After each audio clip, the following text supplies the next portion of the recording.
Selamat hari Selasa. Shalom teman-teman. Kita bersyukur kita boleh bertemu kembali di dalam PA Online GKA Immanuel Malang. Setelah lama tidak bertemu, mari kita sekarang kembali belajar firman Tuhan.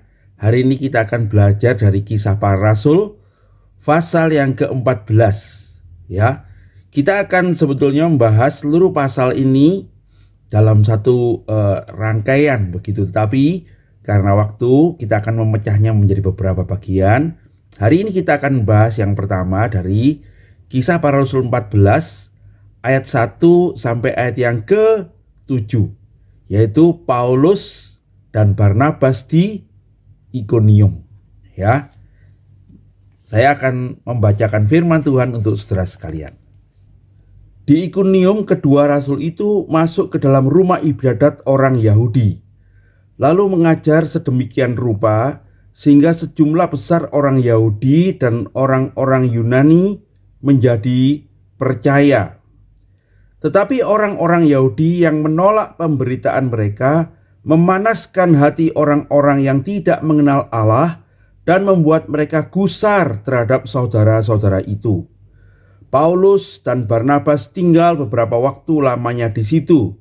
Mereka mengajar dengan berani karena mereka percaya kepada Tuhan, dan Tuhan menguatkan berita tentang kasih karunia-Nya dengan mengaruniakan kepada mereka kuasa untuk mengadakan tanda-tanda dan mujizat-mujizat. Tetapi orang banyak di kota itu terbelah menjadi dua. Ada yang memihak kepada orang Yahudi, ada pula yang memihak kepada kedua rasul itu. Maka mulailah orang-orang yang tidak mengenal Allah dan orang-orang Yahudi bersama-sama dengan pemimpin-pemimpin mereka menimbulkan suatu gerakan untuk menyiksa dan melempari kedua rasul itu dengan batu. Setelah rasul-rasul itu mengetahuinya, menyingkirlah mereka ke kota-kota di Likaonia, yaitu Listra dan Derbe dan daerah sekitarnya. Di situ mereka memberitakan Injil. Berbahagia kita yang baca firman Tuhan, menyimpan dalam hati, merenungkan kebenarannya, dan hidup di dalam tuntunannya. Mari kita berdoa sebelum kita meneruskan PA kita. Bapa yang di surga, terima kasih kami boleh belajar lagi bersama-sama hari ini firman-Mu. Tuntunlah kami dengan kebenarannya ya Tuhan, dan kiranya melalui kebenaran ini kami sekali lagi diingatkan bagaimana kami harus hidup sebagai orang percaya sesuai dengan kehendak-Mu. Terpujilah nama-Mu, demi Yesus Juru Selamat kami yang hidup, kami berdoa dan mohon tuntunan Tuhan. Amin. Nah, saudara-saudara sekalian, bagian firman Tuhan yang kita baca ini adalah sebuah rangkaian dalam perjalanan pemberitaan Injil Paulus yang pertama. Nah, saya ingin mereview sedikit karena kita sudah berapa waktu tidak bertemu. Saya harap ini bisa menolong kita untuk kembali menemukan alurnya, begitu ya. Nah, saudara-saudara, dalam perjalanan pemberitaan Injil yang pertama itu, Paulus dan Barnabas diutus oleh gereja di Antiokhia, ya, dan kemudian mereka mulai pemberitaan Injilnya di Pulau Siprus, dan mereka bertemu dengan seorang gubernur, Sergius Paulus, yang karena pemberitaan Injil kemudian menjadi percaya. Nah, dari Pulau Siprus itulah mereka kemudian meneruskan pemberitaan Injil ke Antiokhia. Nah, tapi bukan Antiokhia tempat mereka diutus, tapi ini Antiokhia di Pisidia. Nah, saudara tentu ingat peta ini ya. Nah, di Antiokhia di Pisidia ini mereka diterima dengan baik. Ada seorang penafsir mengatakan bahwa Gubernur Sergius Paulus itu punya keluarga di sana, sehingga Paulus itu diterima dengan baik. Kemudian mereka masuk ke rumah ibadat, dan di rumah ibadat itu mereka dipersilahkan untuk mengajar. Lalu kita menemukan bagaimana Paulus itu berkhotbah yang pertama, yang menceritakan Allah itu berdaulat dan menyelamatkan. Ya, banyak orang percaya di Antiokhia di Pisidia itu. Ya, Dan firman Tuhan kemudian tersebar di seluruh daerah itu. Demikian firman Tuhan ya. Jadi di daerah itu di mana? Di Pisidia ya Saudara ya. Di Pisidia firman Tuhan disebarkan di seluruh daerah itu, dari Antioquia di Pisidia itu. Nah, tapi kemudian kita melihat muncullah perlawanan ya dari orang-orang Yahudi yang punya pengaruh di situ, dan mereka mempengaruhi pemerintah, perempuan-perempuan yang kaya, dan mereka kemudian melakukan pengusiran pada Paulus dan Barnabas. Paulus dan Barnabas kemudian pergi ya dari kota itu, dan kemudian mereka berangkat ke Ikonium ini. Dan dari Ikonium nanti saudara-saudara kita akan menemukan bagaimana mereka akan memberitakan Injil ke daerah Listra dan Derbe ya.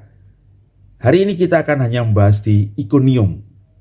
Nah, Ikonium itu adalah sebuah kota yang sekarang namanya Konya, katanya begitu ya. Nah, ini petanya.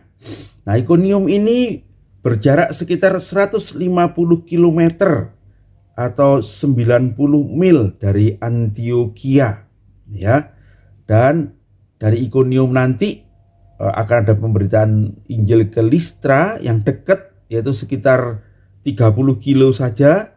Dan kemudian nanti mereka menyingkir juga ketika mengalami aniaya ke Derbe, kira-kira 100 km dari Listra ya.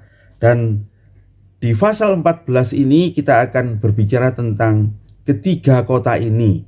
Di samping nanti Paulus dan Barnabas akan kembali ke Antioquia untuk menguatkan saudara-saudara ya, sebelum mereka kembali ke kota Antioquia tempat mereka diutus. Nah, apa yang mereka lakukan di Ikonium saudara-saudara? Sama seperti mereka lakukan di Antioquia, mereka pertama-tama datang ke rumah ibadat orang Yahudi ya. Mereka masuk ke sinagog, berkomunikasi dengan orang Yahudi di sana, dan sebagai orang-orang Yahudi yang datang dari Yerusalem, dan kita tahu Paulus adalah pemimpin agama sesungguhnya di Yerusalem, maka mereka diterima dengan baik, dan kemudian dikatakan mereka mengajar di sinagog itu ya. Dan banyak orang menjadi percaya. Nah, sekali lagi saudara-saudara, di tengah banyak orang menjadi percaya itu, kemudian kita menemukan juga penolakan yang terjadi oleh orang-orang Yahudi yang tidak percaya pada Tuhan Yesus Kristus, yang menganggap ajaran Paulus dan kesaksian Paulus itu adalah sesuatu yang merugikan mereka ya. Dan kemudian mereka menimbulkan katanya kemarahan ya, mereka membangkitkan kemarahan, mungkin dengan hasutan-hasutan. Mereka mungkin mengatakan Paulus itu sebagai orang yang murtad dan sebagainya. Kemudian mereka membangkitkan kemarahan kepada saudara-saudara itu ya, nampaknya menimbulkan kekacauan begitu ya, menimbulkan tindakan-tindakan barangkali tidak dengan pemukulan tapi teriakan-teriakan. Itu gambaran kemarahan itu ya, yang menghujat kedua saudara itu. Nah, tapi menarik saudara-saudara, terhadap semua kemarahan-kemarahan itu dikatakan bahwa Paulus tetap memberitakan Injil. Di ayat 3 dikatakan begini ya, Paulus dan Barnabas tetap tinggal di situ beberapa waktu lamanya. Nah, kita tidak tahu berapa lama, dan mereka dengan berani memberitakan firman Tuhan, yang mengajar dengan berani. Dan alasannya Alkitab mengatakan karena mereka percaya kepada Tuhan ya. Jadi Paulus itu sangat yakin akan kebenaran berita Injil itu. Saudara bisa mengerti ini kalau kita membaca kisah Paulus ya, bagaimana dia dulu adalah orang yang melakukan kemarahan itu pada orang-orang percaya. Tetapi Yesus Kristus menyelamatkan dia. Karena itu Paulus yakin sekali betapa pentingnya Injil keselamatan itu. Dan karena mereka percaya pada Tuhan, percaya pada kasih karunia, percaya pada penebusan Kristus Yesus, percaya bahwa keselamatan itu hanya ada dalam satu nama, yaitu Yesus Kristus Tuhan kita, maka mereka tetap memberitakan Injil, ya. Mereka tetap memberitakan Injil. Mereka mengajar dengan berani dan ada konfirmasi dari Tuhan. Ya, dikatakan di ayat yang ketiga juga itu.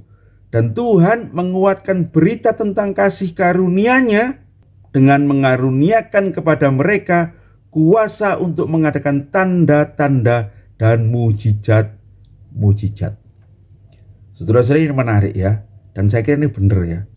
Kita harus yakin akan pertolongan Tuhan. Kita harus yakin akan kebenaran. Tetapi kita juga harus mohon konfirmasi dari Tuhan bahwa saya harus tetap tinggal. Nah, perhatikan saudara-saudara, nanti pada akhirnya Paulus juga menghindarkan diri.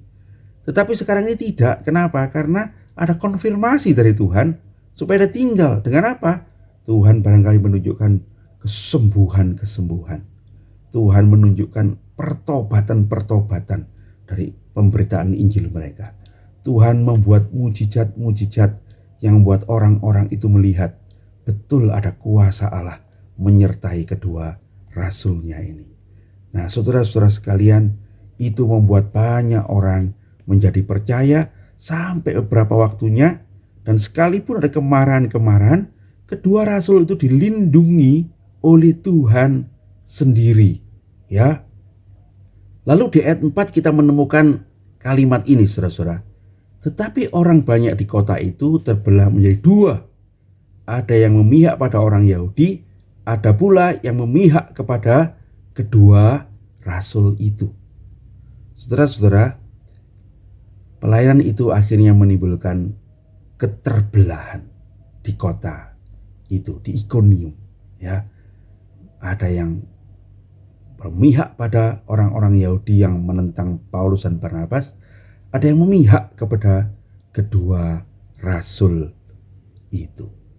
Nah, saudara-saudara sekalian, keterpisahan itu adalah hal yang menunjukkan bahwa pengajaran rasul-rasul itu menemukan basicnya, ya, menemukan dasar yang kuat pada orang-orang yang sungguh-sungguh mau memihak pada mereka, yang sungguh-sungguh mau menjadi murid Kristus, ya.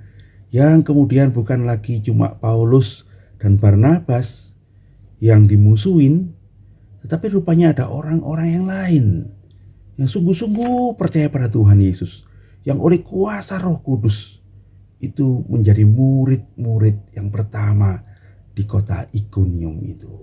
Nah, sampai pada titik itu kemudian muncullah di ayat 5 dikatakan orang-orang Yahudi yang melawan Paulus itu mempengaruhi pemimpin-pemimpin kota itu, dan kemudian mereka merencanakan untuk membunuh Paulus dan Barnabas. Mereka merencanakan untuk melempari mereka dengan batu. Nah, saudara-saudara sekalian, ketika Paulus dan Barnabas mengetahui hal itu, kemudian mereka memutuskan untuk meninggalkan kota itu. Saya yakin ini bukan karena mereka sekedar takut, tetapi mereka mendengar tuntunan Roh Kudus. Ya, mereka tidak takut, saudara-saudara. Mereka sesungguhnya memberitakan Injil dengan berani, dan mereka sudah mendapatkan kelompok sebetulnya, ya. Tetapi saudara-saudara, ketika mereka menghadapi ancaman, mereka tidak bangkit untuk melawan. Nah, ini perhatikan ya, mereka tidak berbalik mengerahkan massa, tetapi mereka memutuskan untuk pergi meninggalkan kota itu. Nah, saudara-saudara, itu yang membedakannya, ya. Ketika muncul perpisahan, orang-orang yang tidak mengenal Tuhan itu membangkitkan kebencian kepada ajaran Tuhan. Tetapi orang-orang percaya itu menunjukkan sikap untuk berdamai. Mereka memutuskan untuk meninggalkan kota itu. Mereka menghindari konflik, ya. Mereka menghindari permusuhan. Saudara-saudara sekalian, bahkan nanti kita akan menemukan orang-orang yang akan melempari batu di kota Ikonium ini, terus mengejar Paulus dan sampai Listra. Mereka betul-betul melempari Paulus dengan batu yang menyeretnya keluar kota, dan melemparinya dengan batu dan meninggalkannya karena dikira dia mati. Tapi sekali lagi Tuhan melindungi. Waktu orang-orang itu pergi, saudara-saudara yang percaya itu mengerumuni Paulus mengira dia mati. Paulus bangun, ya, dan kemudian itu menguatkan saudara-saudara. Dan kemudian mereka itu, Paulus dan Barnabas, melanjutkan perjalanan ke Derbe. Nanti kita bahas di bagian yang lain. Tetapi saudara-saudara, yang kita lihat di sini adalah Paulus dan Barnabas dan saudara-saudara yang mengikuti mereka itu mengambil keputusan untuk tidak melakukan perlawanan. Mereka tetap memberitakan Injil, tetapi dengan bijak, ya, dengan bijak, dengan damai sejahtera. Nah, apa yang kita mau pelajari dari PA kita? Hari ini saya ingin menyorot satu hal saja, saudara-saudara. Injil itu seringkali membawa perpecahan atau keterbelahan di antara orang-orang yang percaya dan orang-orang yang tidak percaya. Baik itu dalam kelompok masyarakat kita, baik itu dalam keluarga kita, baik itu di dalam kota kita. Tuhan Yesus berkata dalam Matius 10 ayat 34 seperti ini, ya. Jangan kamu menyangka bahwa aku datang untuk membawa damai di atas bumi. Aku datang bukan untuk membawa damai, melainkan pedang. Sebab aku datang untuk memisahkan orang dari ayahnya, anak perempuan dari ibunya, menantu perempuan dari ibu mertuanya, dan musuh orang ialah orang-orang seisi rumahnya. Saudara-saudara sekalian, ini adalah firman Tuhan. Tuhan Yesus datang untuk menjadi juru selamat kita. Tuhan Yesus mengajarkan kita untuk menjadi pembawa-pembawa damai. Paulus mengingatkan saudara-saudara, jika itu bergantung kepadamu, berusahalah untuk hidup damai dengan semua orang. Tuhan Yesus berkata, berbahagialah orang yang bawa damai, karena dia akan disebut anak-anak Allah. Saudara-saudara, tetapi dunia adalah dunia yang berdosa. Dunia yang melawan damai yang dari Tuhan. Sebab itu pastilah muncul perpisahan itu. Ya, pastilah muncul perpisahan itu. Tidak bisa dihindarkan. Kalau kita memberitakan Injil, tuduhan-tuduhan yang muncul biasanya begini, ya. Kamu itu datang bawa perselisihan di antara kami. Kami dulu hidup damai sebelum kamu datang. Ya, kita saling toleransi, tidak usah ngomongin agama. Tahu-tahu ada orang-orang datang memberitakan Injil. Dan itu kemudian membuat kita ini jadi terbelah-belah. Ya, karena ada yang menerima Injil, ada yang menolaknya. Dan kemudian karena ada orang yang bertobat, saudara-saudara, lalu menimbulkan ketidaknyamanan di masyarakat. Ada benarnya, bukan? Kalau ada orang yang percaya kepada Tuhan, itu menimbulkan barangkali kemarahan pada keluarganya yang belum percaya pada Tuhan. Tuduhan berikutnya itu kadang-kadang, dulu ada di sini bagus, ya, mereka ada penyembahan dewa-dewa, ada upacara-upacara yang menarik. Tapi ketika orang Kristen datang, ya, membawa Injil, lalu menghapuskan penyembahan-penyembahan pada roh-roh dan sebagainya itu. Ada orang mengatakan, wah, itu merusak adat, begitu. Ada betulnya enggak, saudara-saudara? Ada betulnya loh, ada betulnya, ya. Tapi bagaimana kita menyikapi itu? Apakah lalu kita berkata, ya wis, jangan saya merusak adat istiadat, jangan saya bikin perpecahan, enggak usah memberitakan Injil? Tidak, ya. Paulus dan Silas itu tetap memberitakan Injil. Karena apa? Karena mereka percaya kepada Tuhan. Mereka yakin akan kasih karunia Tuhan yang menyelamatkan itu begitu penting. Keselamatan jiwa-jiwa itu lebih penting daripada adat istiadat yang suatu hari pun akan dilindas oleh budaya-budaya yang lain, oleh keserakan dan nafsu manusia. Saudara-saudara sekalian, kita memberitakan Injil karena kita percaya kepada Tuhan. Karena kita tahu Yesus Kristuslah yang bawa keselamatan pada keluarga kita, pada teman-teman kita, pada orang-orang di sekitar kita. Sebab itu kita harus melakukannya. Nah, tetapi Mari kita melakukannya dengan pertolongan Tuhan. Nah ini dia ya. Biarlah kita selalu mencari konfirmasi dari Tuhan yang menguatkan kita itu. Beritakanlah Injil dengan kasih. Beritakanlah Injil dengan damai. Bawalah kabar baik. Bawalah shalom. Ya, mujizat Allah, keselamatan dari Tuhan itu datang bersama-sama kebaikan-kebaikan. Kesembuhan dari sakit, ya, pemulihan dari dosa, ya, keselamatan daripada orang-orang yang terhilang, perhatian pada orang-orang yang disingkirkan, kasih yang dinyatakan. Injil bukan datang dengan menghancurkan, tapi Injil itu datang untuk memulihkan. Nah saudara-saudara, biarlah kita melakukan terus pemberitaan Injil ini di tengah-tengah hidup kita, membawa kabar baik ini, ya. Yang berikutnya, saudara-saudara, biarlah kita selalu peka pada pimpinan Tuhan. Kapan kita harus PI, kita kapan harus meninggalkan tempat yang kita PI, kapan kita harus kembali, kapan kita harus menguatkan saudara-saudara yang sudah mendengarkan Injil itu. Kapan kita harus melakukannya dengan onsite, kapan kita bisa melakukannya dengan online. Mari kita selalu peka pada pimpinan Tuhan. Dan akhirnya, beritakanlah Injil dengan kasih. Jangan menang-menangan. Jangan untuk membesarkan gereja, membesarkan organisasi. Jangan dengan maksud untuk menguasai suatu daerah. Tapi beritakan Injil dengan kasih untuk membawa keselamatan yang dari Tuhan bagi orang-orang berdosa. Tuhan kiranya menuntun dan menyertai kita semua. Mari kita berdoa. Bapa yang di surga, terima kasih kami boleh belajar firman-Mu hari ini.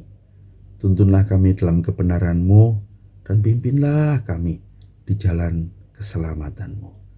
Pakailah kami untuk memberi kasih-Mu pada banyak orang, dan sertailah kami dengan kuasa-Mu ya Tuhan, sebab Engkau sajalah yang akan bisa membuat firman itu hidup dan menjadi keselamatan. Kami berdoa mengucap syukur di dalam Yesus Kristus, Juru Selamat kami yang hidup. Amin. Demikian WA kita hari ini saudara-saudara. Nanti kita bertemu dalam Zoom meeting jam 6 sore. Kita boleh mendiskusikannya bersama-sama. Sampai ketemu, Tuhan Yesus memberkati.